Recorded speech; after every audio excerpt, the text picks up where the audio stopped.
welcome back to another episode. So, today's topic, diving headfirst into why high dividend paying stocks can be a trap. And this is something that I battle out consistently with other people.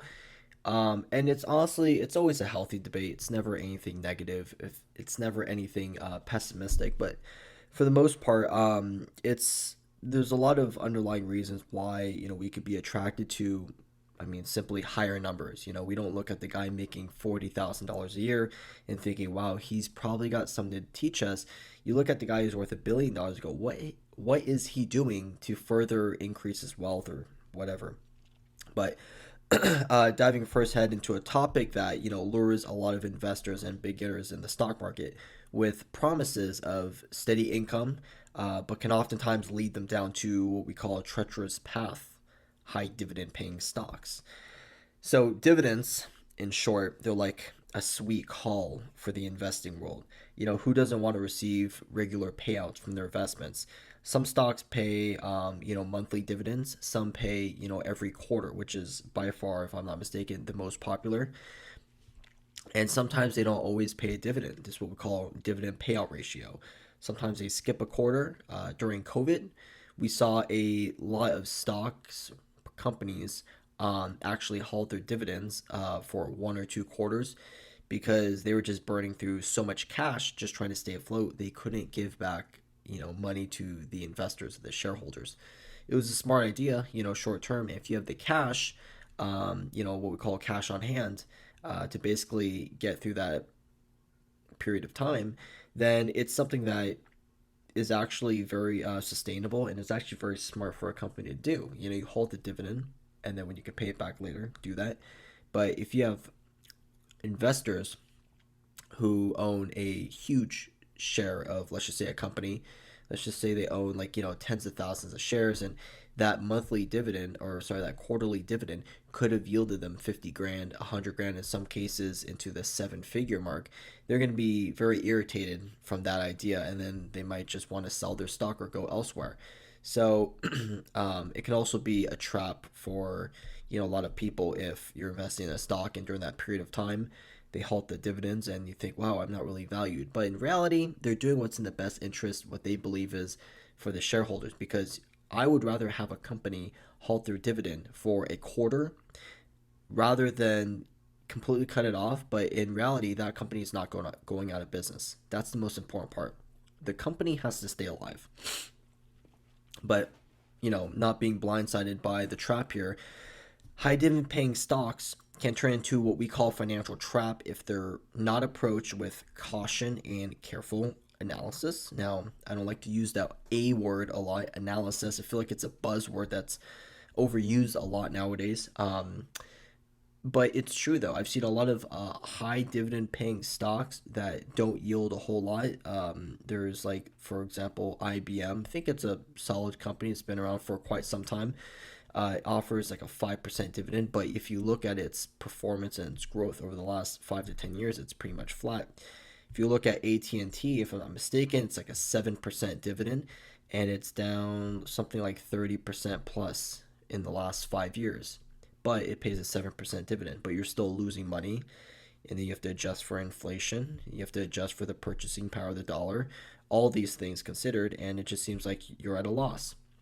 So, um, talking about the temptation of high dividend yields, which is just something that baffles me, why I see a lot of people investing large sums of money into certain stocks or even ETFs. High dividend paying ETFs are almost flat growth, or they have some other strategy that yields a ridiculous amount of dividend yield, but their growth in the stock or that whatever graph itself is just down negative percentage, a couple years to date.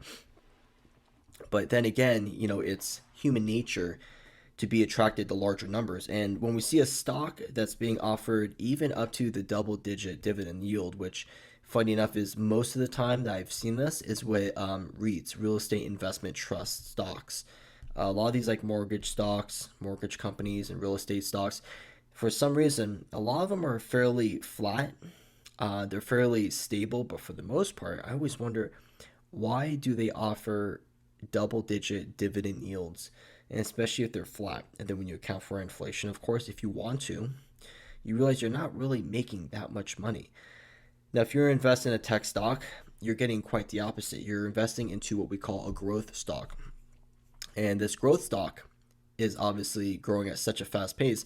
A lot of times, these companies don't pay a dividend back to their shareholders because they reward the shareholders with growth in the stock. So, I'll give you a perfect example. We have two stocks, both valued at $100. One offers a 10% dividend, the other offers no dividend, but you just have its growth to rely on. It's like, okay, so in 1 year, let's just say this one stock that offers 10% yield goes up 1%, and then you have its 10% dividend. So let's just say, okay, you made 11%. So now you're up to $111, right? Cool. The other stock that doesn't offer a dividend but is a growth stock had a great year, outperformed the S&P, and let's just say it went up like 28%. So in reality, you're winning with the growth stock, but you're not having to rely on a dividend because look at the growth. But if that growth stock sells off for whatever reason, bad financials, bad quarter, this and that, let's just say it didn't go up 20%. Let's just say it fell 10%. So now it's at $90 and you don't have a dividend to fall back on, or you don't have anything to compete against inflation. So now you're at a $90, equal value, but you look at this other dividend stock that offers 10%, and let's just say, oh, now technically speaking, you're at $111 for the year. If you're just accounting growth, $101. But that's not the point here, because if you're looking long term, a lot of tech stocks have historically outcompeted any other sector, that I have seen. Healthcare, consumer financials, basically everything. When you see a stock offering a double-digit dividend, it can be very difficult to resist. But last time I checked, when you look at like the world's richest people, they invest a lot of times in individual stocks, or they've made it really big with equities, focusing in on one thing. Now, I feel like a lot of these stocks offer these high paying dividends because they're basically flat stocks. They don't have a whole lot of growth. So they have to leverage their image, and they have to attract the average investor with something more enticing, aka dividends. At a certain point in time when inflation was like 3%, 2 or 3%, that was one thing. And at one point in time, in like the last year and a half, when it was like 7+%, even the highest paying dividends could not compete with inflation. So people are still losing money. And then you account for the purchasing power of the dollar going down.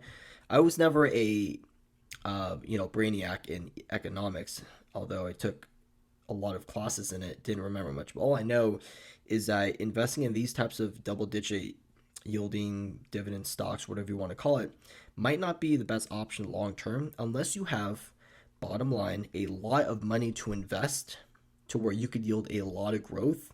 Then that's one thing. Like if you invest $1 million into a company that's yielding a 5% dividend, yeah, of course, you're going to be making a lot of money every year, but that's because you need $1 million. If you put $1 million into a growth stock, like, I'll give you a perfect example. Perfect example, you put $1 million into Apple at the height of COVID, or 2020 was 57 a share. Now it's 178 a share. You would still be up over 211%.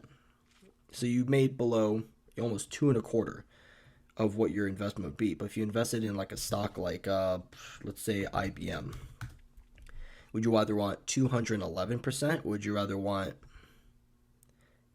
59.5%, right? And that's when you invested at the very bottom of IBM. So it's like I would rather want Apple stock. Although it pays such a lower dividend, Apple's a growth stock. So it's fairly simple, right? So those attractive yields might not be what they actually seem. And one of the traps that investors often fall into is assuming that this high dividend yield is sustainable. They might see a company paying out a significant portion of its earnings as dividends, and quite often they'll assume that a company is in great financial health. But high payout ratios can be what we call a red flag. Just like when you look at a relationship. Oh, what's a red flag in the relationship? Oh, when you look at like a guy and a girl. Oh, the guy, he wants to look at the girl's phone. She won't let him because she doesn't want him to see her text messages because she has a guy best friend. That's kind of the same thing here.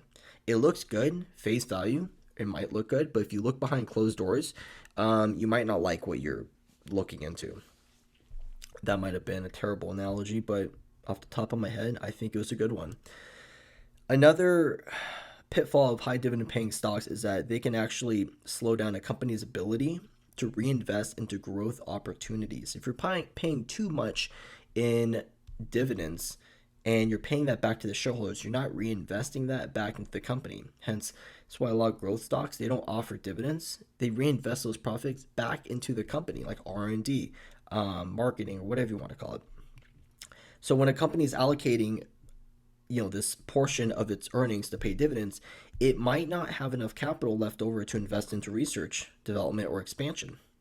So the twist here is that a company's stock price and a dividend's yield have an inverse relationship. Keep that in mind. They have like an opposite relationship. So when a stock price drops, its yield goes up. So let's just say you have a IBM's at $100, 5% dividend. If IBM drops to $95, technically its yield goes up, right? Naturally, because it's 5% yield out of $95 is now a little bit more.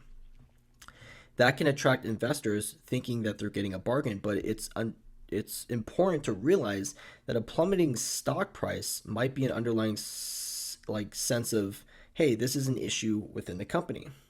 And this is often like an overlooked factor or maybe just underestimated, especially when it comes to, like, let's just say interest rates. In a low interest rate environment, we have high dividend yields that can appear incredibly appealing compared to the meager returns from bonds or saving accounts. But if we look at interest rates, when they rise, those that are attracting high yields might not hold that same charm. So it's not just, oh, I'm investing in a stock that has high yields. You have to look at a lot of other factors that might affect these yields as well. Interest rates have a very big effect on companies as well. So a few like real life examples. Let's just say high dividend paying stocks that turned out to be traps. Industries notorious for this: energy, finance. But it's important to understand that there's always a lot of warning signs that could help you avoid repeating past mistakes.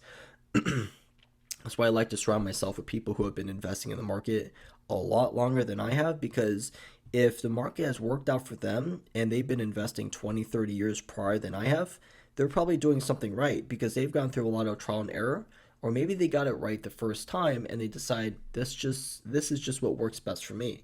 Not like that get rich quick scheme, but something that's stable, and over time it compounds, it snowballs, and it's worked. And for any new trader, I would highly recommend, if you can find someone older than you, maybe like a parent, even a family friend, or even a professor. I mean, I've spoken to my professors, a few of mine, about stocks and investments. And, these are professors, female, male, whoever, who have been investing for about 10, 15, 20 years longer than I have. And they just simply have so much to like teach about just the idea of investing. And they pretty much know how to invest. They're successful. And I just soak everything up like a sponge. It's pretty much everything I would expect, because a lot of them do as well don't agree with the high dividend yield. It's simply a red flag. But I'm not saying I'm not into the high dividend paying stocks. I'm not saying they're inherently bad investments. What I'm trying to say here is that you should have a sense of diligence. You have to research the company's financials, look at its trends in the specific industry and its dividend history before jumping in. A lot of companies that pay dividends, if you look at their dividend payout ratio, if it has I think it's like an 80% payout ratio in dividends, that's a good company to invest in if you want to look for a dividend. A lot of times there's a lot of companies that consistently change how much they pay out in dividends. I've seen companies that go, oh, they have like a 5% dividend. Like, oh, great. I look at their history of every single quarter they pay dividends. And when you look at the breakdown, it'll change so frequently, like 21 cents to 30 cents to 16 cents to 25 cents. And to me, a company like that changing its dividend like so frequently is just a red flag to me. They're not consistent. You look at Apple, they've just been consistently paying dividends. I think it's like 21 cents a share or something like that. And like every quarter, it's like 21 cents, 21 cents, 21 cents. So looking at that before jumping in is important. And obviously, diversification is very important as well.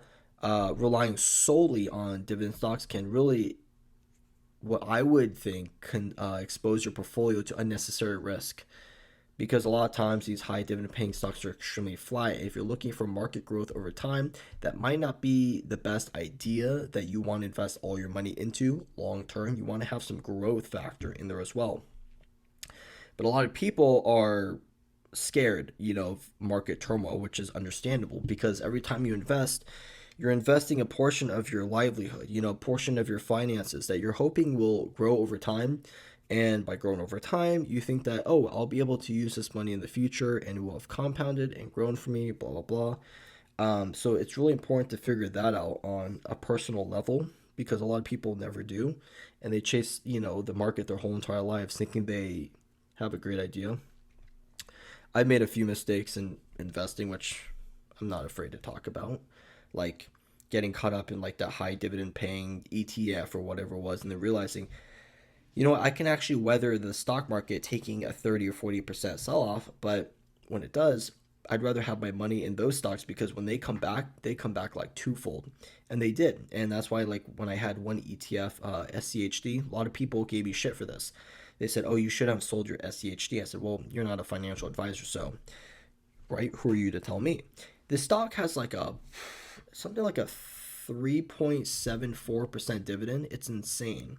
Its dividend payout is like $3.56 a year or something like that.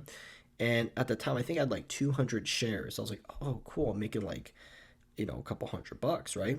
And it was pretty much flat because it tracks a lot of stocks in the Dow. And it was flat for like 3, 4, 5 months. I was like, oh my goodness. And then I said, you know what? I got like about 5 figures worth of Schwab in here, and it was at a slight loss, basically at a slight loss from when I bought it. But the amount is, providing me in dividends. It was pretty much break even. So I just sold it all and I put it into tech stocks and my ETS, my solid S&P 500 ETFs. Within the next couple months, I saw that amount just completely just grow. It was like 20% growth. I was like, wow, that's actually really cool. Okay, haven't seen that in Schwab. I'm not saying Schwab is a bad company. I actually have my brokerage with Schwab, but for the most part, that specific ETF, let's just say like I got caught up in that little ETF. It's not a scam. I just got caught up in like the hype of the ETF. Luckily, I got out and I saw the light and I invested into something that was actually going to yield me some growth. So for the most time, I think it's really important that when you look at these high dividend paying stocks, bottom line, like look at the market trends, the investment strategies, dividend payout ratio, even look at financial experts that have had years of experience in these types of fields because they'll definitely know what they're talking about. And even though that you're getting paid a lot in these dividend ETFs, there's always things that are involved like tax implications on dividends because it's considered capital gains. There's a lot of things included, but for the most part, for the beginning investor, um, I would just say that whenever you're investing, just be careful because if you know how to like drown out the noise of people around you who think they know so much about investing and love spewing, advice to everybody like you should invest in this and this, they probably don't know what they're talking about, but they just want attention and they want views. I'm here to tell you that high dividend paying stocks can be a red flag, and I've had more, I wouldn't say luck, but success in the market by drowning out the noise and doing my own personal research and actually talking to people who have been investing for 20 or 30 years, um, because they've gone through so much more than I have and they understand so much more about the market. So I got to basically learn firsthand from their mistakes and not make those mistakes, if that makes sense. And bottom line, investing can be extremely simple. Like how you invest, people just spread themselves too thin because the more noise you listen to and the more you open your ears up to people who simply don't know what they're talking about, then you stretch yourself thin, you start investing too much everywhere, and you just, before you know it, you're like a ruler. You're just too flat, you're stretched out, you just have nothing else to provide to your portfolio. Um, for example, I have a sheet that I contribute to my dividends. Um, right now, I make about 900 plus in dividends per year annually. It's not an exciting amount. If I were to take like all my equity that I own in stocks and invest into high dividend paying stocks, I'd probably have around, actually, I'm do the math for you right now. I'd probably have about 8,400 bucks. But that's insane to think about. But that 8,400 bucks is going to mean absolutely nothing in my opinion, because those are just high dividend payout ratios for stocks that have just been losing for the last 5 years, and they're just red, red, red. Most of the stocks that I own are in the green or have been making me a lot of profit, and it's just like, okay, pretty much that's what it comes down to. So would you rather take like 900 in dividends, but you have growth that's like 20 or 30% a year, which is that's more than conservative, or would you rather have other high paying dividend stocks paying you $8,400 a year, but the payout ratio is like between 3% or like 8%, and that stock is continually losing money. You see where I'm getting at here? So it's all about balance, but it's all about fundamentals and looking at which companies are solid and actually providing some form of value and wealth to you. That's really important at the end of the day. So other than that, hope you guys enjoyed the video. Hope you guys took some form of value from this little dividend talk. Something that I find very interesting is that the more the market does worse, the more I hear about dividends, and then when the market does better, I don't hear about dividends. So I don't think that's coincidental. Other than that, hope you guys enjoyed. As always, happy trading, stay safe, and take care.